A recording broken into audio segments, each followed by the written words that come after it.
معراج شریف ایک عجیب ایک نظام ہے، اور معراج کا واقعہ اتنا سطحی اور سرسری نہیں ہے، بلکہ امت کو سمجھانے کے لیے میرے آقا نے فرما دیا الصلاۃ معراج المؤمنین، کہ میری امت کی مومنین کے معراج نماز ہے۔ نماز جہاں پر رب ہی رب ہوتا ہے، بندہ ہوتا ہے، اور معراج کے روحانیت کا نظام بھی یہ ہے کہ روحانیت کے نظام میں وہاں پر دوئی اور درمیان میں کوئی اور نہیں ہوتا، بلکہ انبیاء اکرام علیہ السلام بھی اللہ کا تعارف فرما کر دین کو بتا کر بازو ہو جاتے ہیں۔ کیا نبوت کی ذمہ داری یہ ہوتی ہے کہ اللہ کی پہچان کراؤ اور اللہ کی شناسائی بندوں کو عطا کرو، اور بندے اگر اس کو قبول کر لے تو رب سے وہ جوڑ دے۔ اس لیے ہر نبی نے اپنے زمانے میں اس بات کا اعلان کیا، اور وہ اعلان کو رب العالمین نے قرآن مجید کے اندر میں انبیاء کی زبان اور انبیاء کے الفاظ کی صورت میں نقل فرمایا کہ اے ہماری قوم، ہمارے ہاتھوں پر ایمان کے قبول کرنے والوں اور ہمارے ہاتھوں پر اللہ کو ماننے والوں، ہے ہماری امتوں، ہم تم سے کوئی بدلہ نہیں چاہتے، بلکہ ہم اپنے اس کا بدلہ تو صرف اپنے رب سے چاہتے ہیں۔ قرآن پاک میں حضرت موسیٰ علیہ السلام، حضرت زکریا علیہ السلام اور ایسے بہت سے نبیوں کی یہ دعایا الفاظ نقل کیے ہیں، ان اجری الا رب العالمین، کہ ہم اس کا بدلہ تم سے نہیں چاہتے، بلکہ اس کا بدلہ تو ہم کو ہمارا رب دے گا۔ کیا مطلب ہوا کہ انبیاء اکرام علیہ السلام کے بھی ذمہ یہ ہوتا تھا کہ وہ اللہ تبارک و تعالیٰ سے جو بچھڑے ہوئے بندے ہیں، ان بندوں کو اللہ کا تعارف کروا دیں، اور وہ جانے اور اللہ تبارک و تعالیٰ جانے، اور ان کا کام، ان کی ذمہ داری ختم ہو چکی ہوتی تھی۔ حتیٰ کہ یہ رخ اس درجے پر سمجھنے سے تعلق رکھتا ہے کہ قیامت کے میدان میں بھی ایک نبی کی امت ہوگی، ایک نبی کی قوم ہوگی، بنی اسرائیل ہوگی، یا حضرت عیسیٰ علیہ السلام کے حواریین ہوں گے، یا اور دیگر حضرت نوح علیہ السلام کی امت ہوگی۔ جب امت ان کے ہاتھوں پر ماحول کے خلاف میں اسلام کو اور ایمان کو انہوں نے قبول کیا، جب وہ ان پر اعتماد اور بھروسہ کیے، تو بھروسے کا تقاضا تو یہ ہوگا، اور بھروسہ کیا اس لیے جاتا ہے کہ نازک وقت پر ان کا ساتھ دیا جائے۔ نازک وقت پر جہاں پر دھوکے کی امید ہو، نازک وقت پر جہاں دھوکے کی امید ہو، وہاں بھروسہ نہیں کیا جاتا، وہاں پر بھروسہ نہیں کیا جاتا۔ سمجھ میں آ رہی بات؟ اب یہ چیز کو سمجھنے کے لیے ایک بات یہ سمجھ لیجیے کہ مثال کے طور پر خونی رشتے ہوتے ہیں، ماں باپ، نانا نانی، دادا دادی، یہ خونی رشتے ہیں۔ یہاں پر دھوکہ آدمی کو نہیں ہوتا، بلکہ بنداس آدمی اطمینان کے ساتھ اپنے خونی رشتوں کے ساتھ اپنے رشتوں کو قائم رکھتا ہے، مطمئن ہو جاتا ہے کہ ساری دنیا جہاں پر دھتکار دے گی، لیکن وہاں پر ماں باپ نہیں دھتکاریں گے، اور پھر نانا نانی، دادا دادی مجھے دھتکاریں گے نہیں، میرا برا نہیں چاہیں گے، میرا بھلا ہی چاہیں گے۔ یہ امید رکھنے کی بنیاد اس لیے، اور اس بات کا ثبوت بھی ہوتا ہے کہ جہاں دنیا ساتھ چھوڑ دیتی ہے، وہیں پر ماں باپ اپنے آغوش میں لے لیتے ہیں، وہیں پر خونی رشتے، ان کے خون میں طوفان پیدا ہوتا ہے کہ کوئی کچھ بھی ہو، لیکن بہرحال وہ ہمارے خاندان کا ہے، وہ ہمارا بچہ ہے۔ یہ خونی رشتے کا اور نسبی اعتبار سے اس کا یہ اثر ہوتا ہے کہ خون اچھالتا ہے، اور آدمی اطمینان اور اعتماد بھی انہیں پر کرتا ہے، کرنا بھی چاہیے۔ لیکن جو رشتے اس کے نازک وقت پر اس کا ساتھ نہیں دیتے، آدمی دھوکہ کھا لیتا ہے وہاں پر، اور آدمی تجربات کی بنیاد پر کہتا ہے کہ وہ رشتے خونی رشتوں کے مقابلے کے اندر میں ہلکے ہوتے ہیں، وہ اتنا اعتماد کرنے کے قابل نہیں ہوتے۔ جیسے موٹی مثال کے اندر میں سسرال ہے، سسرال کو ماں باپ کو، خاندان کو تو یہ ملا، پیدا ہوا اس خاندان کے اندر میں، خاندان کو اس نے دیکھا، اس نے خاندان کو دیکھا، خونی رشتہ حاصل ہے، خونی نسبت حاصل ہے، آدمی خود بھی اپنے خونی رشتوں میں، خونی خاندان کے اندر میں، خون کے رشتوں کے اندر میں مطمئن ہوتا ہے، اپنائیت محسوس ہوتی ہے اس کو۔ بالمقابل ایک سسرال کا ہے، سسرال میں تو آدمی 10-20 سال 25 سال گزارنے کے بعد میں ان کو وہ ریڈی میڈ مل جاتا ہے، تو وہ اس رشتے کے مقابلے کے اندر میں سسرال کا رشتہ، اس میں اغراض رہتی ہے، غرض کی بنیاد کے اوپر ہو سکتا ہے کہ دھوکہ کھا لے، اور اکثر آدمی دھوکہ کھاتا ہے وہاں پر کسی نہ کسی اعتبار سے، لیکن بہت کم دھوکہ کھاتا ہے یہ اپنے خونی رشتوں سے۔ اس کا مطلب یہ ہے کہ معاملات کچھ ناگواری کے ہو اور معاملات کچھ کیا بھی ہو، لیکن خونی رشتے کو کسی صورت پر کاٹا نہیں جا سکتا۔ آخر میں وہ یہی کہے گا کہ نہیں، میں ان کے خاندان کا فرد ہوں اور میں ان کی اولاد ہوں اور میرا وہ خاندان ہے، خاندان نہیں بدل سکتا۔ بالمقابل اس کے سسرال 1 ہو 2 ہو 3 ہو 4 ہو بدل سکتے ہیں، اور سسرال کے رشتے کی کمزوری کیا رہتی ہے کہ دنیا کے تجربات کے اعتبار سے بھی جہاں پر آدمی اپنے کو بے سہارا سمجھتا ہے، وہاں پر وہ سسرالی رشتے اس نازک وقت سے فائدہ اٹھانے کی کوشش کرتے ہیں۔ یہی ہوتا ہے عام طور پر، یہی معاملہ اس مثال کو ذہن میں رکھ کر اللہ رب العالمین کا تعلق اپنے بندوں سے، بندے ہونے کی حیثیت سے اللہ تعالیٰ نے بندوں کو پیدا کیا، اور اللہ کو اپنے بندوں کے ساتھ میں رب ہونے کی حیثیت سے سارے بندے اللہ کے بندے ہیں، اللہ کے پیدا کیے ہوئے ہیں، تو اللہ کے ساتھ میں ہر بندے کو اپنی خلقت کی نسبت حاصل ہے۔ یہ کٹ جائے، پھول جائے، بھٹک جائے، گمراہ ہو جائے، کتنا بھی مخالفت میں فرعون کی صورت میں خدا کا باغی بھی بن جائے، لیکن وہ پھر اگر اللہ کی طرف میں دیکھے گا، متوجہ ہوگا، تو پھر اللہ تبارک و تعالیٰ کو معاف کرنے والا پائے گا کہ نہیں پائے گا؟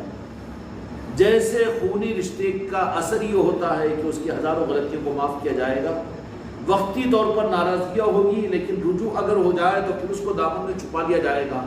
وہی ماں ہے جو اپنے آنچل میں اس کو چھپا لے گی، وہی باپ ہے جو اپنے قریب اس کو لے لے گا، لیکن بالمقابل اس کے سسرال والوں سے اگر یہ امید رکھ رہا ہے تو ہو سکتا ہے اس کو دھوکہ ہو جائے۔ اب یہاں پر انسانوں کا معاملہ رب کے ساتھ میں، رب کا معاملہ یہ نہیں ہے کہ کسی اور کے بندے پیدا کیے ہوئے ہیں لیکن رب کو ماننے کی دعوت دی جا رہی ہو، یہ بات نہیں ہے کہ انسانوں کو اللہ تعالیٰ نے، مسلمانوں کو تو اللہ نے پیدا کیا اور برادران وطن کو اور غیر مسلموں کو، کافروں، مشرکوں کو کوئی اور دیوتاؤں نے پیدا کیا، بات یہ نہیں ہے، بلکہ سارے انسانوں کے پیدا کرنے والی ذات جو ہے وہ رب کی ذات ہے۔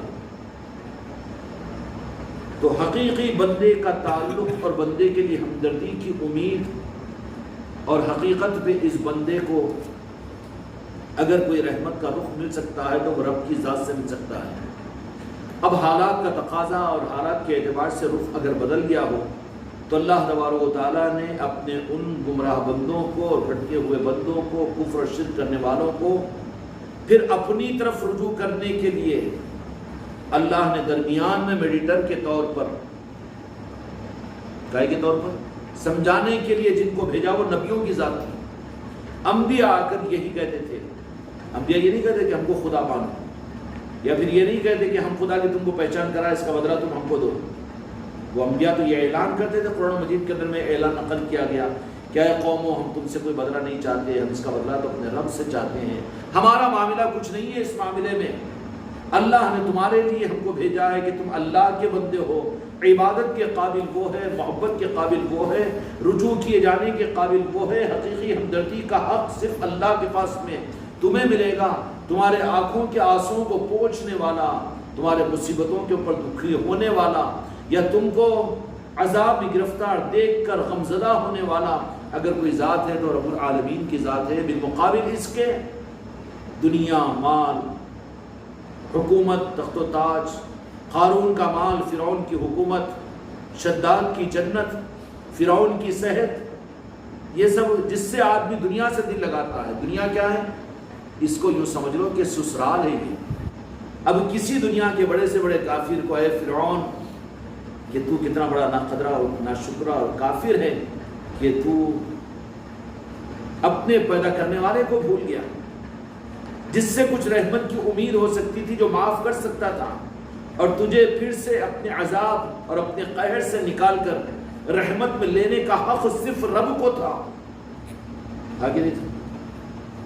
فرعون قابل رحم ہے، اس لیے کہ اس کا کفر یہ ہے کہ جس نے پیدا کیا، جو رحم کرنے کے حق کا رکھنے والا ہے، اس سے ہی وہ منہ کو موڑ لیا۔ اور خطرہ کیا ہوا کہ وہ دنیا سے دل لگا لیا، حکومت کو دیکھ لیا، تخت و تاج کو دیکھ لیا، صحت کو دیکھ لیا، ملک کو دیکھ لیا۔ کیا ہوا کہ خونی رشتے کو چھوڑ کر، بندگی کے راستے کو چھوڑ کر سسرال میں آ گیا، سسرال کو دیکھنا شروع کر دیا۔ اور وہ داماد کا جو ماں کو نظر انداز کر کے سسرال کا بن جائے، کیا عادت ہوتی ہے اس کی؟ کیا عادت ہوتی ہے؟ اور جی اگر سسرال میں سسرال کی طرح سے رہا تو ٹھیک ہے، ماں باپ اس کو سنبھال لیں گے، لیکن اگر سسرال ہی کا بن گیا، ماں باپ کا اگر مخالف ہو گیا نا، تو پھر اس کو غلام بن جانا پڑتا ہے، بیگم کے اٹھو بولنے پر اٹھنا، بیٹھو بولنے پر بیٹھنا، اور ان کے گھر کے اطراف میں دم دبا کر اطراف میں گھومتے رہنا پڑتا ہے۔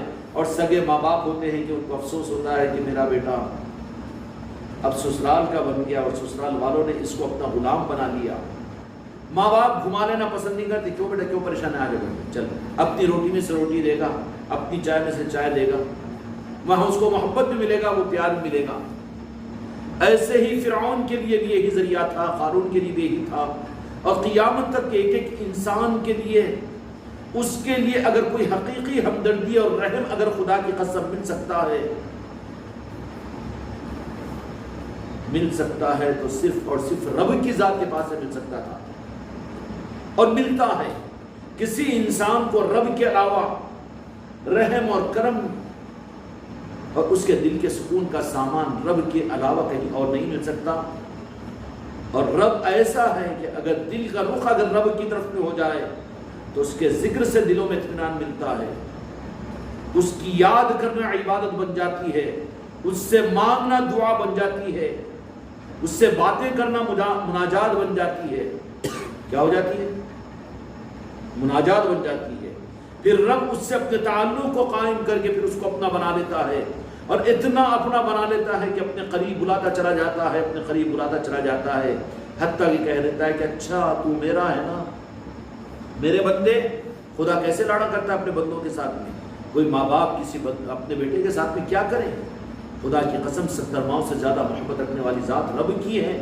وہ رب اتنے لاڑ کرتا ہے اپنے لاڈلے بیٹے سے کہ میرے بیٹے، ہاں پیدا کیے جو ماں باپ بھی ہے، لاڑ تو کرتے ہوں گے مگر فاصلے پر لاڑ کرتے ہوں گے، لیکن رب کا لاڑ قربان جائیں، پہچانے ہم رب کی ذات کو، کیا کیسا لاڑ کرتا ہے کہ میرے بندے، من کان للہ وکان اللہ لہ، تو میرا ہو گیا نا، میں تیرا ہو گیا، اور میرے لاڈلے بندے تو میرا بن گیا نا۔ دنیا کے سسرال اور دنیا کی خواہشات، دنیا کی زندگی کی راحتوں اور چین و سکون سے منہ کو موڑ کر تو نے مجھے ہی مانا، میری ہی محبت میں رہا، اور مجھی کو مانتا رہا، مجھی کو راضی کرتا رہا، تو پھر اللہ کتنا لاڑ کرتا ہے اپنے بندے کے ساتھ۔ ہائے ہائے، میں تیرا ہاتھ بن جاتا ہوں، میں تیرا پیر بن جاتا ہوں۔ کون باپ ہے جو اولاد کو یہ بولے کہ اب تو نہیں بلکہ میں بن گیا؟ باپ بوڑھا بھی ہو جائے، پلنگ بھی پڑ جائے، تو باپ تو یہ کہے گا کہ میں باپ ہوں، تو بیٹا ہے، بولے گا کہ نہیں بولے گا؟ پوری دنیا کے سامنے کچھ بھی کرے گا، لیکن اولاد کے سامنے اپنے آپ کو سپر نہیں کرے گا، نیچے نہیں ڈالے گا۔ وہ کیا کہے گا آخر وقت بھی؟ مر رہا بھی تو کیا بولے گا؟ تو بیٹا ہی ہے، میں باپ ہی ہوں، بولے گا کہ نہیں بولے گا؟ لیکن قربان جائے رب العالمین کے اوپر، کیا کہتا ہے رب کہ تو میرا ہو گیا نا، تو میرے بندے میں تیرا ہو گیا، تو میرا بیٹا، میں تیرا باپ بولے گا، میں تیرا بیٹا بولتا کیا نہیں؟ یہ بولنے والے کون ہے؟ صرف اس بات کی ہمت تو بندوں کے لیے خدا کی قسم رب کی بارگاہ سے اس کے علاوہ کہیں پر یہ عصمت بندے کو نہیں مل سکتی۔ کیا کہہ دیتا ہے؟ من کان للہ وکان اللہ لہ، جو میرا ہو گیا میں اس کا ہو گیا۔ میں ابھی تک تو یہ تھا کہ تو میرا بن جا، تو میرا ہو جا، اب جب ہو گیا تو پھر رب کیا کہتا ہے کہ میں تیرا ہو گیا۔ باپ بولے گا تو میرا بیٹا تھا نا بیٹا، بیٹا بن کر رہے، اس کے بعد میں بیٹا بن کے رہا، بہت فرمانبردار رہا۔ اگر وہ بیٹا آہستہ سے بولنے کو ابا میرے کو تو میرا باپ بولو نا جی، بولتا کیوں نہیں؟ ہاں ہاں تو میرا باپ بن رہا، تو بیٹا بیٹا ہی ہے۔ لیکن رب کی محبت پر اپنے 100 جانوں سے قربان ہو جاؤ میرے بچوں۔ رب وہ کون ہے جو محتاج نہیں مختار ہے، وہ دینے والا ہے لینے والا نہیں، بندوں کو عطا کرنے والا ہے، بندوں سے اس کو کوئی لالچ نہیں اور بندوں سے رب کو کوئی مطلب نہیں، سارے بندوں کو رب سے مطلب ہے۔ کلو بنی آدم، کیا فرمایا رب العالمین نے، کیا فرما دیا قرآن مجید کے اندر اللہ تعالیٰ نے؟ انتم الفقراء واللہ غنی، کہ تم سب میرے محتاج ہو، میرے فقیر ہو، اور غنی دینے والا میں اکیلا ماب دولت ہوں۔ تو اللہ تعالیٰ نے کہا کہ مگر تم میرے بن جاؤ، ٹھیک ہے بن جائے۔ باپ بولا کہ بیٹا بن کر رہے، بیٹا بن کر رہے، میرا بن کر رہے، بہت اچھا، کیا بات ہے، لیکن زیادہ لاڑا کر رہا بول کے بیٹا جا کے بولنا اب بیٹا میں کب تک رہوں، میں تمہارا باپ، تم مجھے میرا باپ بولو، بولے گا یہ باپ تو میرا باپ کیسے بن سکتا؟ ناخلف، بدتمیز۔ کبھی ہم نے سوچا اپنے رب کے معاملے کو، اپنے ان بندوں کے ساتھ اللہ تبارک و تعالیٰ کس درجے پر معاملہ فرما دیتا ہے؟ یوں فرما دیا کہ جو میرے بن جاتے ہیں میں ان کا بن جاتا ہوں۔ من کان للہ، جو اللہ کے بن جاتے ہیں، وکان اللہ لہ، اللہ ان کا بن جاتا ہے۔ کیا بن جاتا ہے؟ ان کا بن جاتا ہے۔ اسی پر ختم نہیں فرمایا، یہاں پر تو بندوں کی کمزوری سامنے آ جاتی ہے، لیکن رب وہ قادر مطلق، فعال لما یرید، علی کل شیء قدیر، جو زمین و آسمان کا ایک ایک ذرے کا مالک و خالق ہے، جو تجھے پیدا کیا ہے، ساری خلقت کو پیدا کیا ہے، اپنے اذن اور اپنے حکم سے پیدا کیا ہے، اور وہ ساری کائنات اس کے حکم ہی سے ختم ہوگی۔ وہ قادر مطلق رب العالمین کیا کہتا ہے کہ جس کو میں اپنا بنا لیتا ہوں، جو میرا بن جاتا ہے میں اس کا بن جاتا ہوں۔ اس کا بن جاتا ہوں کا مطلب کیا ہے کہ یہ کون سا آپشن ہے؟ کون سا آپشن ہے؟ رب کی سخاوت اور رب کی عطاؤں کا نظام اور رب العالمین کے اپنے بندوں خاص پر مہربانی کا یہ انداز، اس پر 100 جانوں سے قربان ہونے کی چیز ہے کہ رب العالمین اپنے اس کمزور بندے، ناتوان بندے، اس لیے کہ محتاج اللہ نہیں ہے کسی رخ پر بھی۔ یہ نہیں ہو گیا کہ اللہ نے امریکہ والے کو صدر کو بنایا، اب اللہ تبارک و تعالیٰ مجبور ہو گیا، نعوذ باللہ، یہ اختیارات اللہ کے پاس سے ہٹ کے اس کے پاس چلے گئے۔ یہ بات نہیں ہے، بلکہ جیسے اختیارات رب العالمین کو تھے، ہے اور خدا کی قسم رہیں گے ہمیشہ کے لیے، وہ اپنے اختیارات میں مالک ہے۔ کون ہے رب العالمین کی ذات؟ نہ کم ہوتے ہیں، نہ اسے کوئی چھین سکتا ہے، نہ ختم ہوتے ہیں، وہ رب کی ذات ہے۔ جو رب ہے وہ کوئی اور نہیں، جو اور سب کچھ ہے وہ رب نہیں ہو سکتے۔ سمجھ میں آ رہی بات؟ رب کی بات ہے تو ویسا رب جو محتاج بھی نہیں کسی رخ پر، وہ یوں کہتا ہے کہ جو میرا بن جائے میں اس کا بن جاتا ہوں، اس کا بن جاتا ہوں۔ اگر یہ رخ میں بتاؤں کہ باپ اور بیٹے کا، کہ تو میرا بیٹا ہے، بہت اچھی بات ہے، تو سر پہ بیٹھ کے بول دے کہ ابا میں تمہارا بیٹا نہیں جی تمہارا باپ ہوں، ایک دم رخ بدل جائے گا۔ یا پھر یہ بولنا شروع کر دے کہ میرے کو بیٹا مت بولو جی، میرے کو ابا جان بولو جی، تو لاڑوں میں ایک آدھ مرتبہ بول بھی دے گا، لیکن رب کی شان کیسی ہے، رب کی ذات کیسی ہے؟ من کان للہ، کہ جو میرا بن جاتا ہے میں اس کا بن جاتا ہوں۔ اور کیا فرمایا کہ میں اس کی زبان بن جاتا ہوں، میں اس کا ہاتھ بن جاتا ہوں، میں اس کا پیر بن جاتا ہوں، جس سے وہ بولے، جس سے وہ دیکھے، جس سے وہ پکڑے، جس سے وہ چلے۔ ہائے ہائے، اندازہ کر سکتے رب اپنے بندوں پر 70 ماہ سے زیادہ محبت رکھتا ہے۔ اس کا مطلب یہ ہے کہ اگر اس کی طرف میں یہ بندہ اگر چلتا ہے چلتا ہے تو رب اس کو اپنا بنا کر سب کچھ بنا دیتا ہے۔ بلکہ یہی نہیں، بلکہ میرے آقا نے یہ بات بھی ظاہر فرما دی عارفین کے لیے کہ اللہ نے یہ قسم کھائی کہ جس بندے کو اللہ تبارک و تعالیٰ اپنا بنا لیتا ہے، جو اس کے بن جاتے ہیں، لیکن بالمقابل یہ بندوں کی کتنی محرومی کی بات ہے جو رب کو چھوڑ کر جو دنیا کی طرف متوجہ ہو جاتے ہیں، حکومتوں کی طرف میں، لالچ کی طرف میں، مال کی طرف میں، دنیا کی طرف میں۔ اللہ بڑے درد کے ساتھ قرآن مجید میں کہتا ہے کہ میرے محبوب آپ فرما دیجئے کہ انہیں کیا ہو گیا کہ یہ اپنے نفس و خواہشات کے بندے بنے ہوئے ہیں۔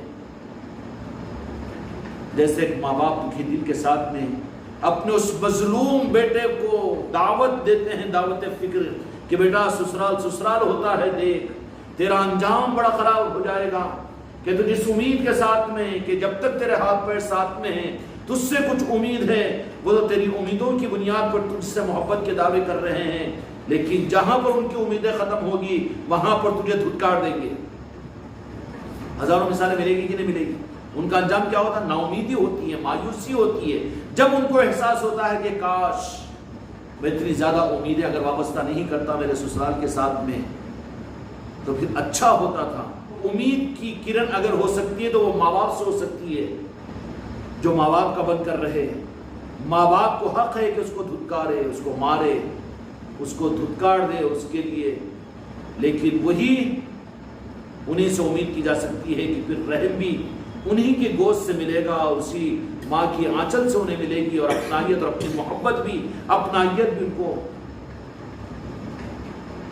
سمجھ میں آ رہی۔ رب کا اور انسانوں کا معاملہ ہے۔ انسانوں کے لیے خدا کی قسم کوئی ذرہ برابر امید ہے تو فرعون کی حکومت نہیں، ان کی غلطی تھی۔ قارون کا مال نہیں، وہ ان کی غلطی تھی۔ شداد کے وہ محلات نہیں، وہ ان کی غلطی تھی۔ اور فرعون کی فرعونیت، قارون کی قارونیت، اور شداد کی شدادیت، وہ ان کا دھوکہ تھا۔ وہ سسرال کو دیکھ کر یہ سمجھے کہ ان سے ہم کو محبت ملے گی، ہماری امیدیں پوری ہوگی، لیکن وقت جب آیا فرعون کی فرعونیت چھین لی گئی، قارون کی قارونیت ختم ہو گئی، شداد کے محلات برباد اور زمین کے نیچے ہو گئے، اور قائم رہنے والا رب رہا نہ۔ رب تو وہی رب ہے جو تھا، ہے اور رہے گا۔ اس لیے بندوں کے لیے اصل امید کا اگر کوئی ذرہ برابر بھی مرکز ہے، تھا اور ہے اور رہے گا، تو وہ صرف رب کی ذات ہے۔ اور بندوں کی کامیابی کی ضمانت تو صرف رب کی پہچان ہے، رب کو ماننا ہے، رب کو منوانا ہے، اور وہ منوانے کا بھاؤ ایسا دے گا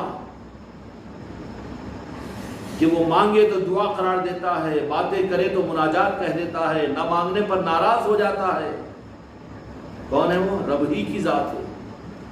اگر ناراض بھی کر دے تو توبہ کرے تو پھر معاف کرتا ہے۔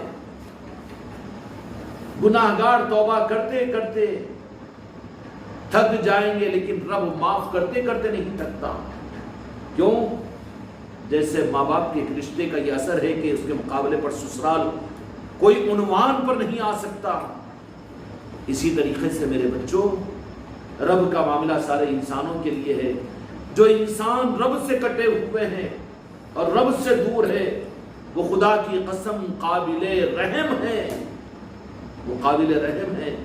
کوشش کرو ان کے لیے، اگر انسانیت کی تمہارے اندر میں ہمدردی ہے تو کم از کم ایک مرتبہ محبت کے ساتھ میں اللہ کا نام لے لے، اپنے پیدا کرنے والے کو پہچان لے، اور اپنے حقیقی خالق کی طرف میں رجوع ہو جائے، وہ چاہے جس صورت میں بھی ہو۔ اس لیے برادران وطن کو یہ مت کہو کہ تم لا الہ الا اللہ پڑھو یا اللہ اللہ کرو، نہیں، ان کی زبان میں صرف یہ کہو کہ تم کو ہم کو پیدا کرنے والا جو ہے اس کو یاد کرو۔ اس کو یاد کرنا بھی تو اللہ ہی کہنا ہے، اس کو یاد کرنا بھی تو اللہ ہی کہنا ہے۔ سمجھ میں آ رہی بات؟ یہی وہ آپشن ہے، اور اسی لیے اللہ تبارک و تعالیٰ نے انبیاء اکرام علیہ السلام کو دنیا میں مبعوث کیا، اور کس رحم کے جذبے کے ساتھ میں، کس نداؤں کے ساتھ میں، کس انداز کے ساتھ میں کہ جاؤ میرے نبی اور جا کر میرے بندوں کو میری پہچان کرواؤ۔ کیوں کہ نادانی سے، غفلت میں ان کا رخ مڑ کر سگے ماں باپ کو چھوڑ کر،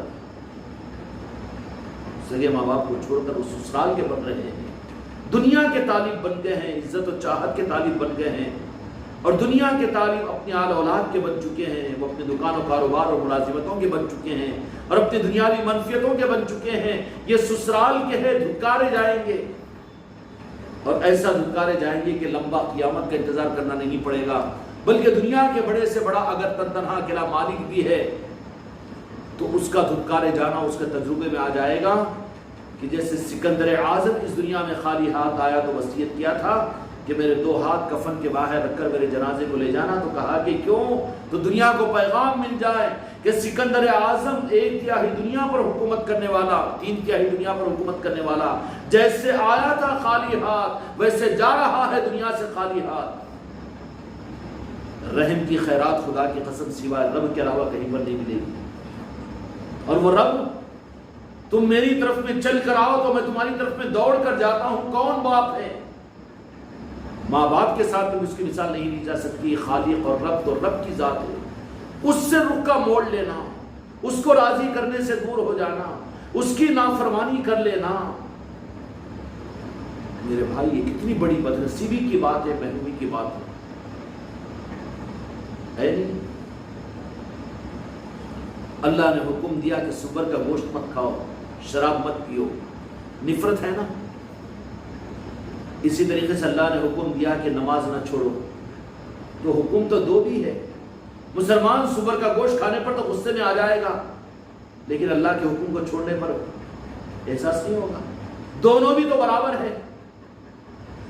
تم میرے بندے ہو، میری اطاعت کرو، میرے حکم کو پورا کرو کہ تمہارے آنکھ کیسے استعمال ہو، تمہاری زبان کیسے استعمال ہو، تمہارے ہاتھ و پیر کیسے استعمال ہو، یہ بھی تو حکم ہے. سور کے گوشت کے کھانے پر نفرت ہے، شراب کے پینے سے نفرت ہے، کسی کو قتل کر دینے سے نفرت ہے، اس کو نافرمانی سمجھتے ہو، تو پھر خدا جو حکم دے اس کو حکم کو پورا نہ کرنا یہ نافرمانی نہیں ہے. یہ کیا معیار ہم نے قائم کر دیا؟ اور پھر گھمنڈ کے اندر میں ہو کہ ہم نماز نہیں پڑھ کے بھی اللہ کے خاص بندے ہی ہیں. ہم احکامات کو چھوڑ کر بھی، اپنی نظروں کو غلط استعمال کر کے بھی، اپنی زبانوں کو غلط استعمال کر کے بھی ہم اللہ کے اچھے بندے ہیں. نہیں ہیں اچھے بندے. اس کا راستہ کیا ہے؟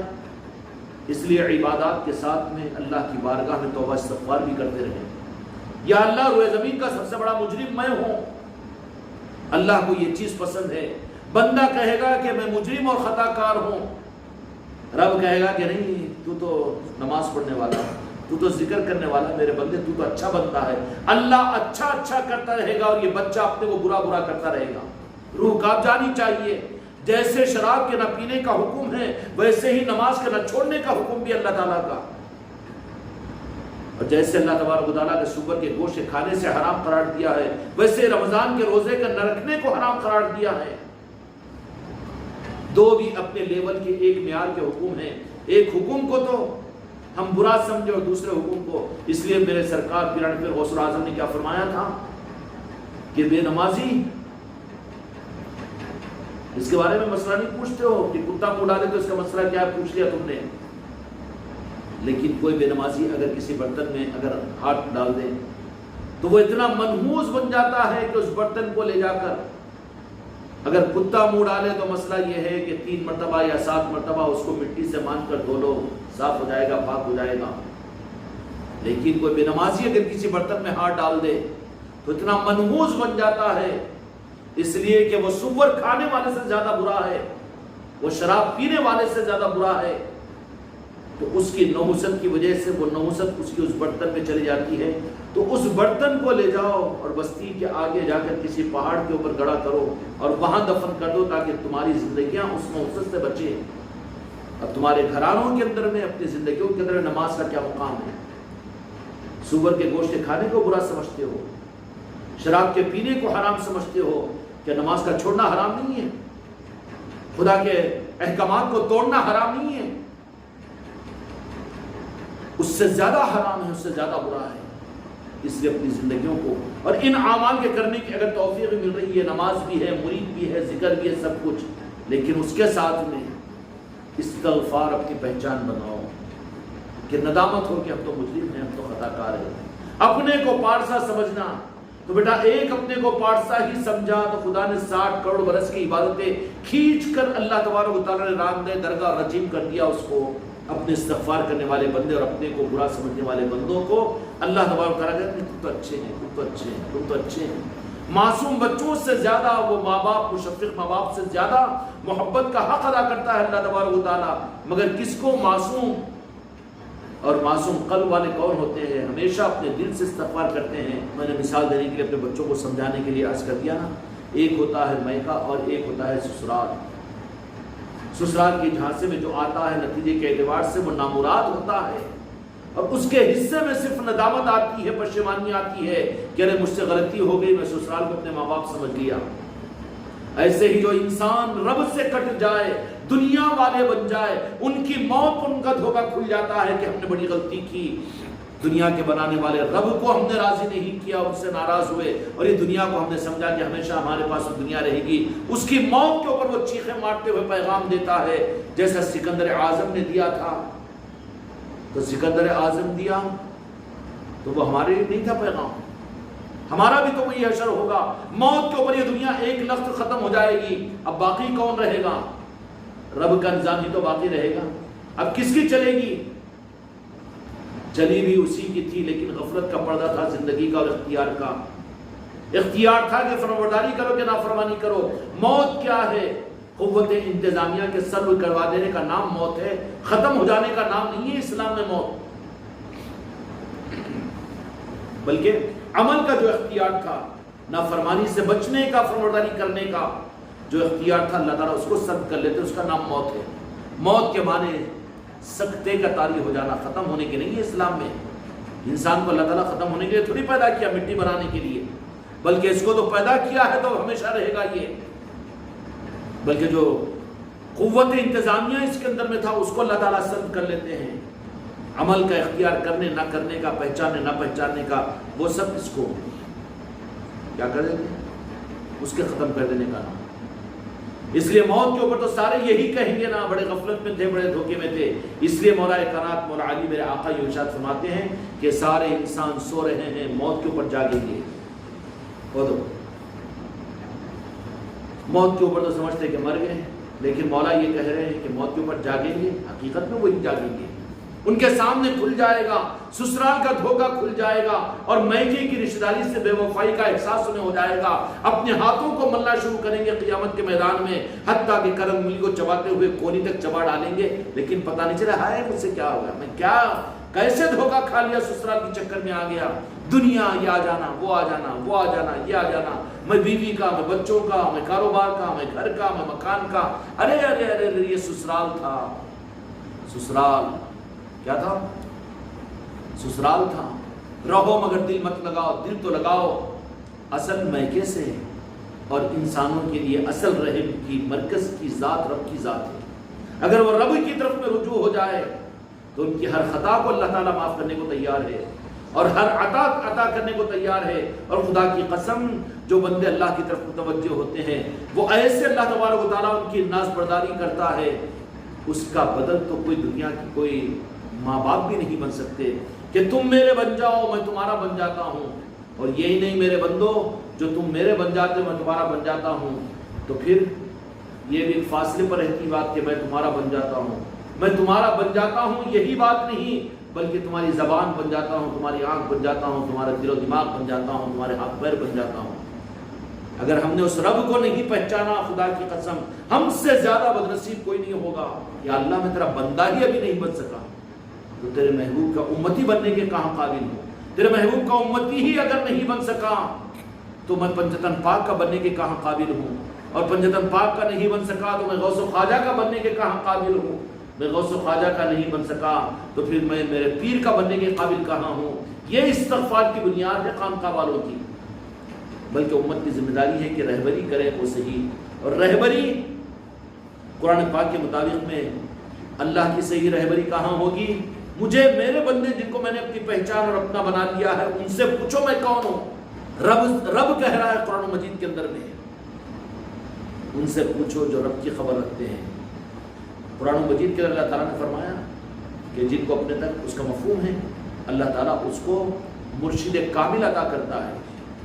اور جس کو بھٹکانا چاہتا ہے اس کو پیری مریدی سے محروم کر دیتا ہے، مرشد کے دامن سے محروم کر دیتا ہے، جڑ بھی گیا تو بعد میں کاٹ دیتا ہے، وہ کاٹ دیتا ہے کہ قابل نہیں ہے کہ ہم تک آئے، اس کا ہم تک آنا ہم کو پسند نہیں، تو اب کیا کرتا ہے، راستے کو کاٹ دیتا ہے، گمراہ کر دیتا ہے اس کو۔ راستے کو کاٹنا غوث و خواجہ سے کاٹنا ہے، پنجتن پاک سے کاٹنا ہے، اولیاء سے کاٹنا ہے، یہ خدا کی طرف سے ایک عذاب کی صورت میں امت کے لیے ہوتا ہے کہ اپنے سے کاٹنے کے لیے اللہ تعالیٰ پھر ان پر عذاب نازل فرمانے کے لیے اور ان کی پکڑ کرنے کے لیے اپنے دوستوں سے انہیں کاٹ دیتا ہے، اس لیے کہ اپنی پہچان کو تو کہا کہ ہم کو جو جانتے ہیں ان سے ہماری پہچان حاصل کرو۔ رہبری کی صورت میں قیامت تک آل رسول، آل علی اور اولاد علی اور اولیاء کی صورتوں میں امت میں باقی رہیں گے، جو میرے آقا کی نالے پاک کی رہبری کریں گے۔ کیا کریں گے؟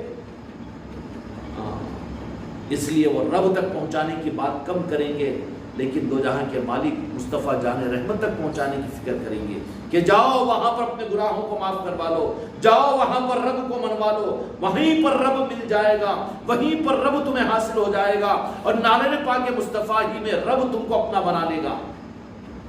قیامت کے میدان میں کیا فتویٰ دیں گے کہ انبیاء اکرام علیہ السلام بھی رب کی موجودگی میں، نبی تو خدا نہیں ہے نا، جرب نہیں ہے نا، اللہ نہیں ہے نا، لیکن وہ نبی کے پاس سے بھیج رہا ہے، تو یہ سنت ہے خدا پاک کی کہ ڈائریکٹ ہمارے پاس سے بھیجو، خدا کا فارمولہ نہیں ہے یہ بعد والوں کا فارمولہ ہے جو گمراہیت کا ہے، بلکہ وہاں پر تو رہبری یہ ہوگی کہ اللہ کا نظام یہ ہے کہ ان کی رہبری کرو کہ جہاں پر میں مل جاتا ہوں، یعنی کہ تم میرے پاس سے بھیج دو۔ قیامت کے میدان میں بھی آخر وقت میں انبیاء اکرام علیہ السلام رہبری کریں گے کہ جاؤ ہمارے بعد کے نبی، بعد کے نبی، بعد کے نبی، اور سب مل کر کہیں گے کہ جاؤ دو جہاں کے مالک کی بارگاہ میں۔